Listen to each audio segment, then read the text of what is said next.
horizon.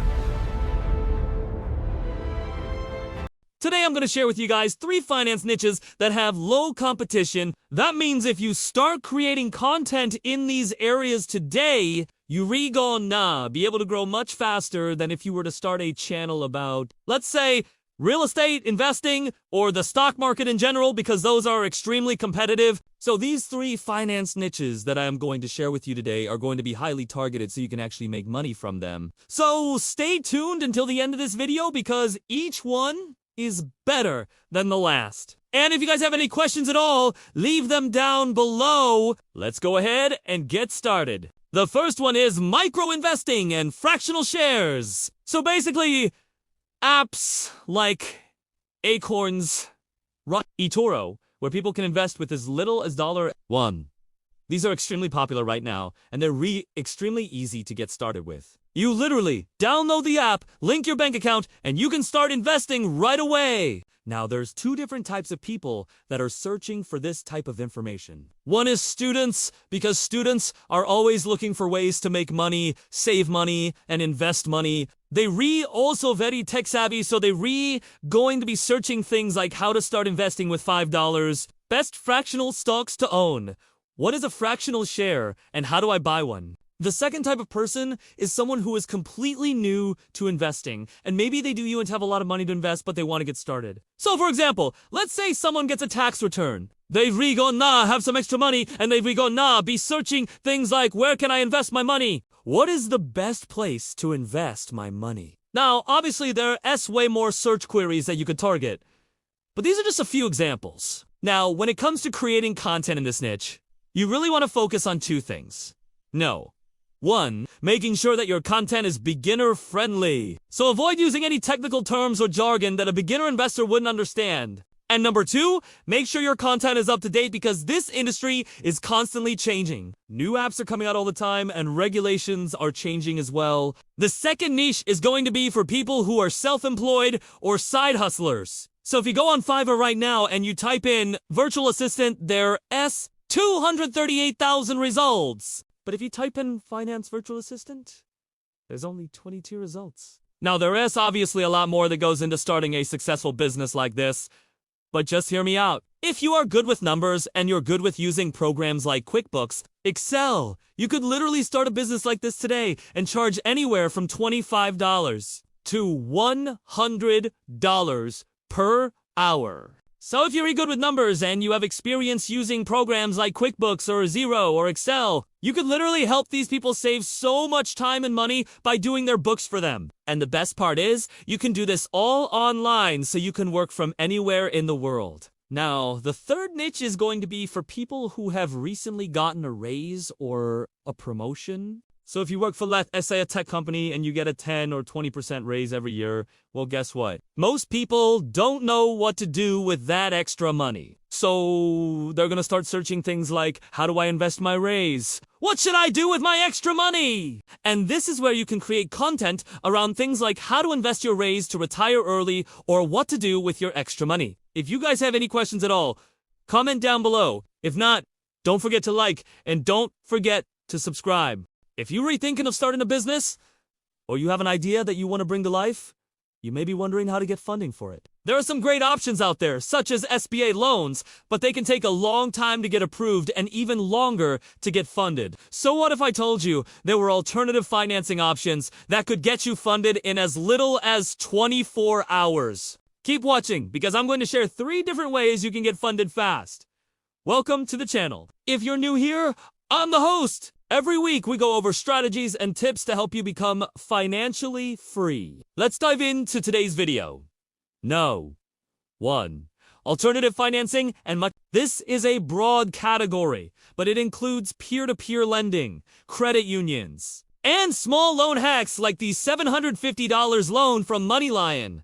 This type of funding is great for those who don't qualify for traditional bank loans, which is most freelancers, gig workers, and small business owners. The best part about alternative financing is that it's fast. Depending on the lender, you can get funded in as little as 24 hours. This is perfect for those who need money quickly to get their business off the ground or to cover unexpected expenses. Another great thing about alternative financing is that it's usually very affordable. Lenders understand that small businesses and individuals often have cash flow issues, so they work with you to create a repayment plan that fits your budget. Finally, alternative financing and microloans are very flexible. Lenders know that every business is different and will tailor the loan to fit your specific needs. For example, some lenders offer same-day funding for those who need it most, while others offer weekly or monthly installment plans, giving you more control over when you repay the loan. Number 2, business credit cards.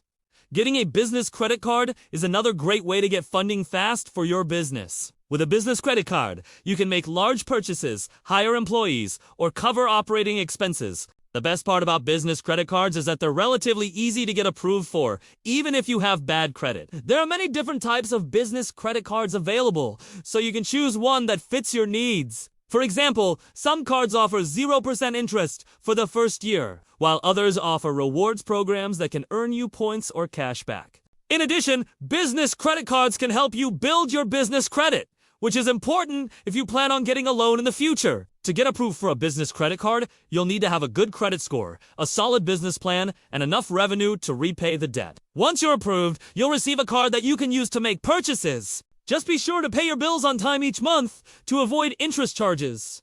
3.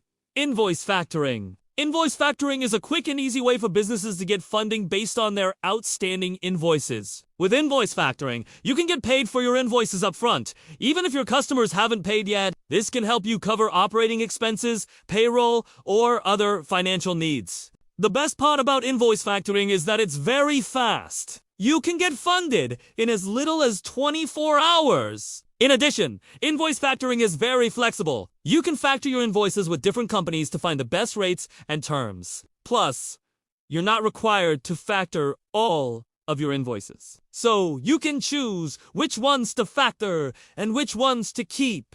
To get started with invoice factoring, you'll need to have clients that owe you money and an invoice factoring company. Once you find a company, you'll need to submit your invoices for factoring. The company will review your invoices and let you know how much they're willing to advance you. If you agree to the terms, the company will pay you a percentage of the invoice value up front, and then pay the rest when your customer pays the invoice. These are just a few of the many ways that you can get funded fast for your business. With little research, you can find the right funding option for your needs. Do you use any of these methods? Let me know in the comments below. And if you're interested in learning more about small business financing, check out my video on small business loans. I'll see you there. Maybe it's because of our upbringing.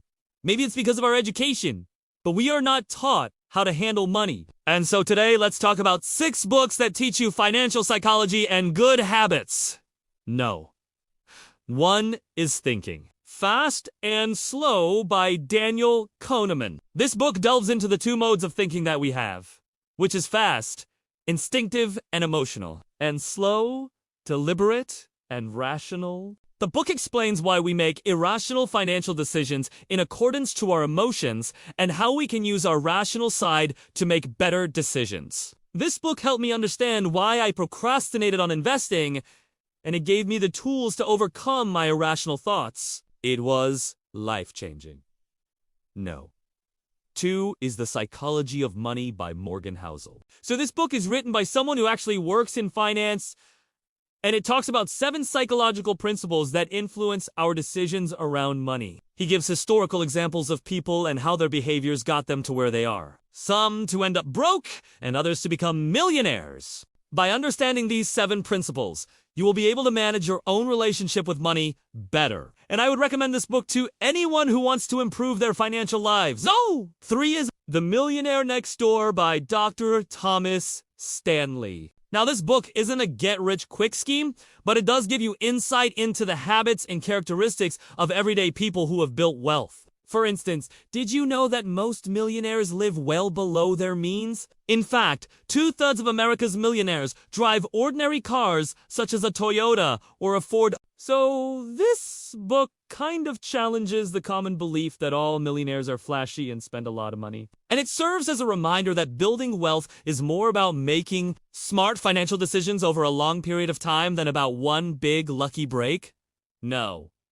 4 is Rich Dad, Poor Dad by Robert Kiyosaki. This book talks about the importance of financial education and how we often are taught the skills we need to manage our money effectively. The author shares his personal experience of having two dads. His biological father, who was highly educated but struggled financially, and his best friend, S father, who had less education but was much wealthier. Through the lens of these two fathers, Robert illustrates the different mindsets he had towards money and how those mindsets shape their behaviors and ultimately their financial outcomes. If you haven't read this book, I highly recommend it, as it is the stepping stone to many personal finance books and concepts out there. Number 5 is Your Money or Your Life by Vicki Robin. So this book isn't specifically about investing, but it is about being mindful of what you spend your money on and how you can make it last. It introduces the concept of giving every dollar a job and encourages readers to track their expenses and align their spending with their values.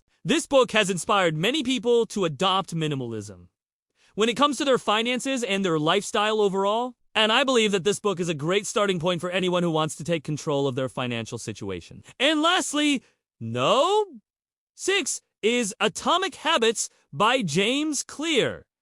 I know this might seem like a random one, but bear with me here. Atomic Habits is a practical and easy-to-read guide to building good habits and breaking bad ones. And the lessons in this book can be applied to various areas of our lives, including our financial habits. The author uses evidence-based strategies and real-life examples to help readers understand the power of small, incremental changes and how they can lead to significant results over time. We have talked about this book quite extensively on our channel before. So if you are interested in understanding more about the habits that have led us to financial freedom, you can check out this playlist right over here. So these are just a few books that I found helpful in terms of developing the right financial mindset and building good habits. Remember that building wealth is not just about investing wisely, but also about understanding ourselves and our relationship with money. If you'd like to learn about other books that we've read, you can find them in the description box below. Thank you for watching, and until next time, all the best. There's so many videos out there about how to invest your money, but most of them require thousands of dollars to get started. So today, I'm going to teach you how to invest your money when you only have $10, $20, maybe even $50 to spare. Welcome to the channel, a place where you'll always find something that improves your financial literacy. Now, let me paint you a picture. You just graduated from high school or maybe college, and you're just starting out your career. Maybe you're working at Starbucks or McDonald's or whatever, and you're making minimum wage. But you really want to start investing your money? But all of the videos that you watch say that you need thousands of dollars to get started? Well, that's just simply not true. And in this video, I am gone. Show you exactly how you can invest your money if you only have $10, $20, or $50 to spare. I'm going to tell you exactly what stocks or ETFs that you can buy, but first we need to understand the basics of investing. And one thing that you need to remember is that investing is just like saving, except instead of keeping your money in a savings account, you're keeping it in an investment account. The difference between these two accounts is that savings accounts pay you a very small amount of interest each year. For example, if you have $1,000 in your savings account and your bank pays you 1% interest each year, at the end of the year, you'll have earned $10 of interest. But if you had invested that $1,000 into the stock market and you got an average return of 7%, at the end of the year, you would have made $70. And that's why investing is so much better than saving. Now, there are many different ways that you can invest your money, but the way that I recommend is through micro-investing. Most people think that you need thousands of dollars to buy a share of stock because they see these massive price tags on websites like Yahoo Finance. But that's just not true, because now you can buy fractions of shares. So instead of needing $364 to buy one share of Apple, you can buy 0.0001 share of Apple for just $4.20. Or you can even buy 0.001 share for just $4.20. So now you can own a piece of Apple for less than the price of a Big Mac. This is why it is so important that you learn about investing at a young age, so that way you can start investing your money while you young, and while you also earning a low hourly wage. Because if you start investing $50 a month at the age of 18 with an average 7% return, you'll have over $1 million by the time you retire. But if you wait until you're 32, start investing $50 a month, you'll only have $287,000, and that's why it's so important that you start investing early. And the best part about micro-investing is that you can set up automatic investments. This means that every week or every month, a certain amount of money will automatically leave your checking account and go straight into your investment account. And that way, you won't even feel like you're reinvesting because it's coming directly out of your paycheck before you even see it. The second type of investing that I recommend is through ETFs, Stanford Exchange Traded Fund, and it's basically just a basket of stocks that you can buy. So, for example, if you buy one share of SPY, which is an S&P 500 ETF, you're actually buying a tiny share of Apple, Google, Tesla, JP Morgan, Bank of America, and 496 other companies. And the great thing about ETFs is that they're extremely low cost. Some of them even cost less than $1 per share. And if you're someone who doesn't know anything about investing or the stock market, then I recommend that you buy an S&P 500 ETF because it's basically the entire stock market in one neat little package. But no matter what you do, don't fall for the trap of trying to time the market. The truth is that nobody knows what they're doing in the stock market. Even the best investors in the world have no idea what's going to happen tomorrow, next week, or even next year. And that's why it is so important that you focus on investing consistently rather than trying to time the market. Just keep buying stocks or ETFs every week or every month, and eventually you'll be a millionaire. Thanks for watching. If you learned something new, make sure to like this video. And if you're interested in learning more about investing, subscribe for more content. What's up, guys? It's me here. So, you want to make some extra money, but every time you search make money online, all you see is the same generic advice like start a blog, start an e-commerce store, or start a YouTube channel. Well, instead of doing those typical side hustles, why not try something a little bit different? Something that literally anybody can do with very little upfront investment to actually make a few $100s a month in profit. That's why today I want to share 10 niche side hustles that you can start right now. Now, before we go into the list, just want to say, this is not financial advice. And these are just ideas to help supplement your income. Some of these will take more work than others, and some will take a lot longer to see results. But if you're consistent and you put in the work, then theoretically, you could earn a decent amount of money. So with that said, let's begin. Starting with no. 1.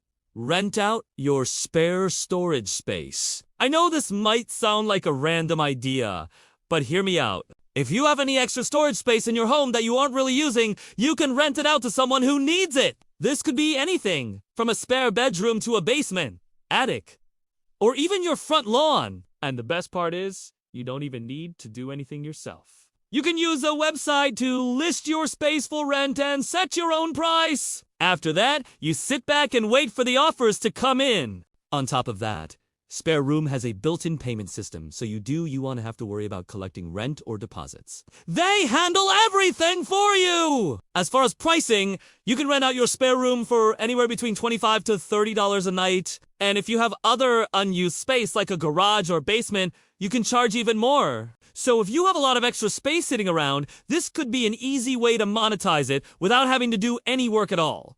No! 2. Sell niche digital products. One of the easiest ways to make money online is by selling digital products, because once they're recreated, they require zero additional work to sell. And when it comes to pricing, you can mark them up as much as you want. The trick, though, is to find a profitable niche where there's a demand for digital products. For example, you could create and sell Excel templates, Notion templates, website, themes, fonts, digital artwork, mock-ups, stock photos. The list goes on. But whatever you choose, make sure that there's already a market for it. You can do this by searching on Etsy, Creative Market, or any other digital marketplace to see what S already selling and then try to capitalize on that demand. No. 3. Flip thrifted items. If you're good at finding things at garage sales, estate sales, or thrift stores, then you can turn around and sell them for a profit online. For example, people are always looking for vintage or retro items that they can resell for a profit. So, if you have an eye for finding valuable items, this could be a great side hustle for you. Not only that, But you'll also be able to save money on taxes since you'll be taking a loss on the purchase and then making a profit on the sale. Just make sure that you do your research ahead of time so you know how much you can realistically sell something for. Otherwise, you could end up losing money. No. For become a social media manager? As a social media manager, you'll be responsible for growing and engaging with a brand's audience across various social media platforms. Typically, this includes creating and posting content, responding to messages and comments, running ads, and analyzing data. Even though it sounds like a lot of work, there are plenty of businesses that would be willing to pay you to do this for them. That way, they can focus on what they're really good at and leave the social media management to you. And if you're good at it, you could even charge upwards of $500 per post. No. 5. Pet sit or dog walk. If you love animals, then consider becoming a pet sitter or a dog walker. You could do this through a service where pet owners can book you based on your availability and your rates. And the best part is, you can set your own hours. So if you're looking for a flexible side hustle that allows you to work around your schedule, then this could be a great option. On top of that, you can make a decent amount of money doing something that you enjoy. No? 6. Sell stock photos and videos. If you're a photographer or videographer, then you can sell your work online. Websites like Shutterstock and iStock allow you to upload your images and videos and earn royalties every time someone downloads them. All you have to do is make sure that your images are high quality and relevant. Then you can sit back and watch the checks clear. Number 7. Offer virtual assistants. If you're good at administrative tasks, then consider becoming a virtual assistant. Many businesses need virtual assistants to help with things like scheduling appointments, managing email inboxes, and handling social media. And since this is all done remotely, you can do this from anywhere in the world. No. 8. Teach English as a second language. If you're fluent in English, then you could teach it to others online. There are many websites that connect teachers with students who want to learn English. And the best part is you can set your own hours and rates. So if you're really looking for a flexible side hustle that allows you to work from anywhere in the world, then this could be a great option. No. 9. Sell custom digital portraits. If you're good at drawing or painting, then you could sell your work online. Many people are willing to pay good money for custom digital portraits of their pets or loved ones. And the best part is, you can set your own prices. So if you're really looking for a creative side hustle that allows you to work from anywhere in the world, then this could be a great option. And finally, number 10, proofread and edit. If you're good with grammar and punctuation, then you could make money proofreading and editing documents for others. Many businesses and individuals need help with proofreading and editing. And you can find work by advertising your services online or through freelance websites. So, with that said, you guys, thank you so much for watching. Also, feel free to add me on social media. Thank you so much, and until next time. Hey everyone! Welcome back to the channel. There is a lot of personal finance advice out there for everyone from young adults just starting out to retirees looking to enjoy their golden years. But what about those who fall in between? What about single parents, college students, or freelancers who are often overlooked? Well, today we're going to dive into some finance tips that are perfect for those who might not be able to relate to traditional advice. Single parents. Being a single parent can be both rewarding and challenging. Juggling the roles of both mother and father while managing a household can be tough, especially when it comes to finances, according to the Center for American Progress. Single mothers with young children earn just 31 cents for every dollar earned by married mothers. So how can single parents make the most of their money? Start by creating a budget that works for you. Look at your income and expenses and find areas where you can cut back. Consider using a budgeting app to track your spending and make adjustments as needed. It may also be helpful to look into government assistance programs that can provide you with extra support. For example, the Special Supplemental Nutrition Program for Women, Infants and Children, or SNAP, provides food benefits to low-income pregnant women and families with young children. You can find more information about SNAP and other assistance programs at benefits.gov. Remember, you're not alone. Reach out to friends, family, or community members for help when needed. By taking these steps, you'll be well on your way to financial success as a single parent. College students. College students. Those carefree days filled with studying, socializing, and trying to figure out what the heck you want to do with your life. But let's face it, college students, you're broke. The average student loan debt for the class of 2022 was over $36,000. That's a lot of ramen noodles. So how can college students get their finances in order without sacrificing their social lives? Start by creating a budget and tracking your expenses. You'd be surprised at how much money you spend on coffee or takeout. Consider getting a part-time job or starting a side hustle to bring in some extra cash. And don't forget to take advantage of scholarships and financial aid opportunities. We all know that college is expensive, but that doesn't mean you have to add to your student loan burden. By following these tips, you'll be able to enjoy your college years without the added stress of financial worry. Just don't forget to pay your credit card bills on time. We don't want you to start your career with a bad credit score. Freelancers or gig workers. Freelancers and gig workers.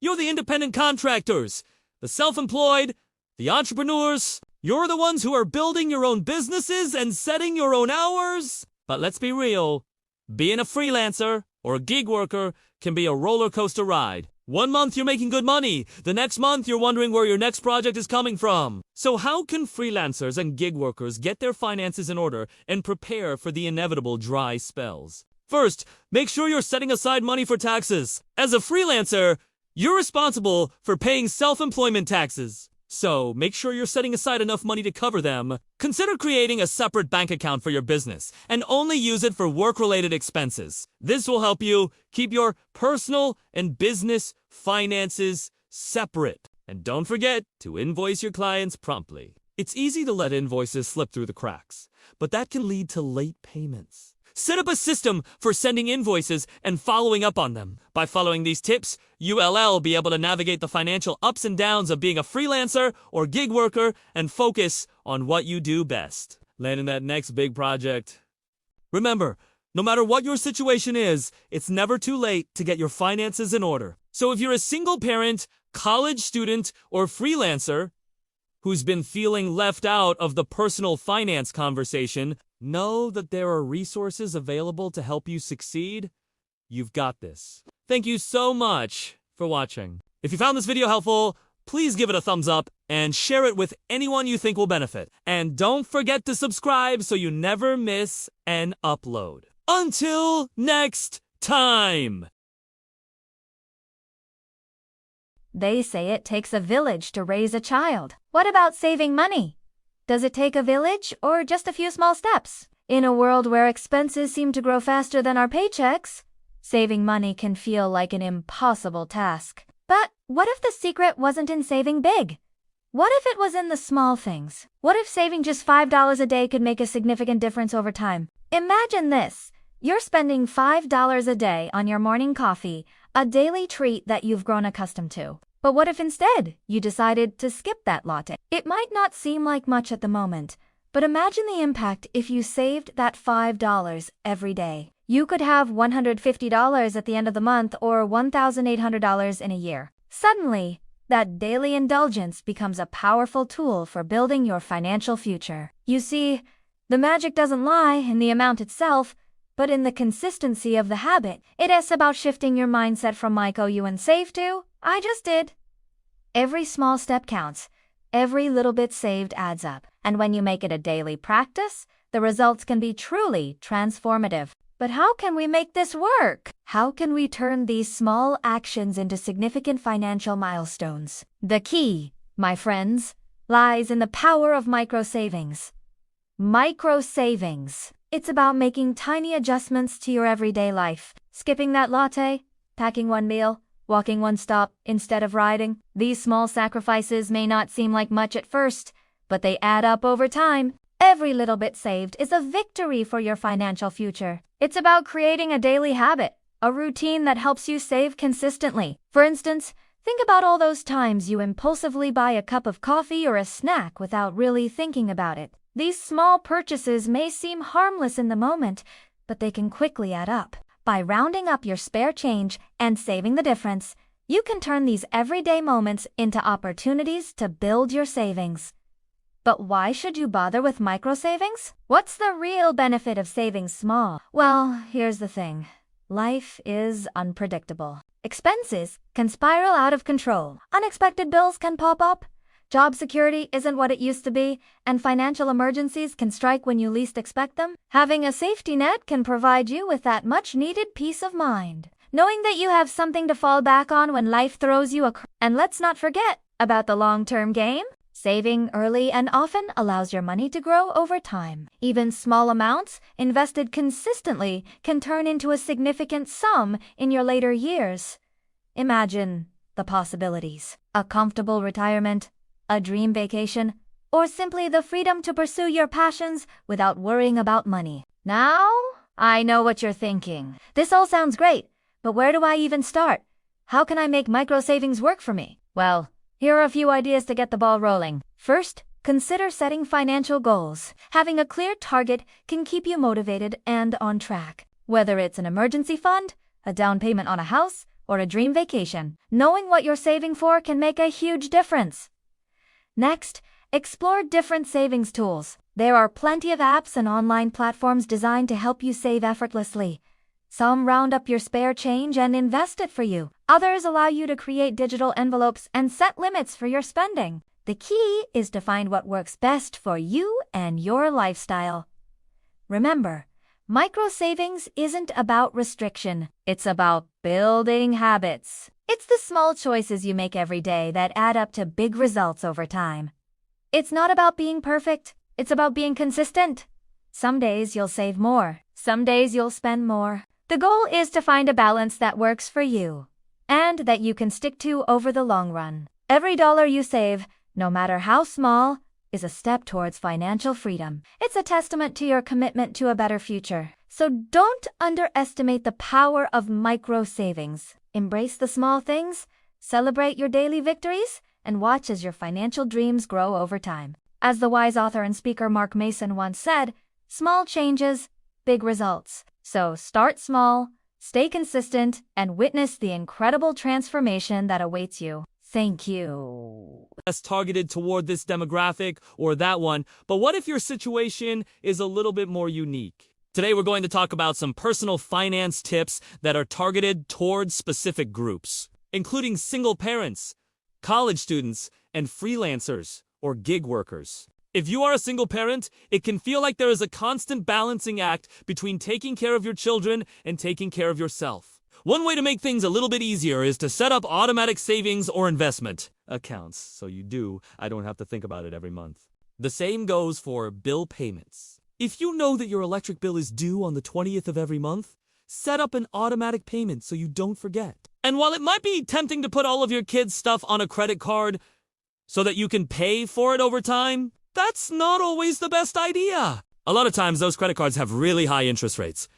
So if you can avoid that, you'll thank yourself later. You may also want to look into getting life insurance or disability insurance so that your children would be taken care of in the event something happens to you. If you are a college student, you may have some pretty big expenses coming up. Textbooks can be super expensive, but there are ways around this. Check out websites like Amazon or Chegg for used textbooks, or even look into renting your textbooks for the semester. Also, if you know that you're going to have some big expenses coming up, like a new laptop for school, consider using a credit card to make the purchase so you can take advantage of the rewards. Just make sure you pay off the balance in full each month so you not charged any interest. One of the hardest things for college students is usually paying off all of that student debt. But there are ways to make this process a little bit easier. One option is to take out private loans from family or friends instead of federal loans. So you won't have to deal with all of the paperwork associated with federal loans. Another option is to work with your loan servicer to set up a repayment plan that works for you. For example, you may be able to lower your monthly payments by extending the length of time that you have to repay the loan. However, this will result in you paying more interest over the life of the loan. And if you are a freelancer or a gig worker, it can be tough to make enough money to pay the bills, let alone save for retirement. One way to make sure that you are getting paid fairly for your work is to raise your prices when needed. It may be hard to do at first, but as your reputation grows, people will be willing to pay more for your services. As a freelancer or a gig worker, you are also your own boss. This means that you need to be disciplined in order to get work done on time. One way to do this is to create a schedule and stick to it as much as possible. If you find yourself veering off track, don't beat yourself up. Just make a note of it and try to do better next time. Wherever you are in life, there is no one-size-fits-all when it comes to financial advice. What works for one person may not work for another. That's why it's important to tailor your approach to your own unique situation. If you are a part of one of these groups, or if you have a unique situation that makes managing your finances difficult, please share your tips with us in the comments below. We would love to hear them. Thank you so much for watching. Please like and subscribe if you found this video helpful. We truly appreciate it. We hope you're having the best day ever.